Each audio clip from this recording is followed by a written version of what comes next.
இன்னைக்கு நம்ம வீட்டு ஹெல்த்தி அண்ட் டேஸ்டி லஞ்சு பார்க்க போகிறோம். இதை பார்த்து லைக் பண்ணி சப்ஸ்கிரைப் பண்ணுங்கள், கமெண்ட் பண்ணுங்கள். இங்கே பார்த்தீங்கன்னா மோருங்க, நீர் மோருன்னு எடுத்துக்கிட்டோன்னா எலும்புகளை வலுவுறுத்துங்க. ஏன்னா கால்சியம் அதிகமாக இருக்குங்க. அது தவிர கல்லீரலில் உள்ள நச்சுக்களை வெளியேற்றுங்க, உஷ்ணத்தை குறைச்சி குளிர்ச்சியை தருங்க. இங்கே செம்பருத்தியும் எடுத்துக்கிட்டோன்னா படப்படப்பு, அதே மாதிரி இதயத்தை பாதுகாக்குது, இதய குழாய்கள் குழாயில் அடப்புகளை தடுக்குதுங்க. இங்கே பார்த்தீங்கன்னா கருவேப்பிலைன்னு எடுத்துக்கிட்டோம்னா இதயத்தை பாதுகாக்குது. அது தவிர ரத்த சொகையை குறைச்சி சிவப்பு அணுக்களை அதிகரிக்குங்க.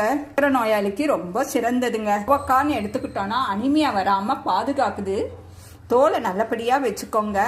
அரிப்பு, மன அழுத்தம் சரி செய்யுங்க. இங்கே பார்த்தீங்கன்னா எங்கள் மாடி தோட்டத்தில் விளைஞ்ச பருப்பு கீரைங்க. கால்சியம் கம்மியாக இருக்கிறவங்க இதை எடுத்துக்கிட்டோன்னா எலும்புகளை வலுவுறுத்துங்க, நீரை பாதுகாக்குது, தலை சுத்தலை சரி செய்யும், கண் பார்வைக்கு ரொம்ப நல்லதுங்க. தேங்க்யூ.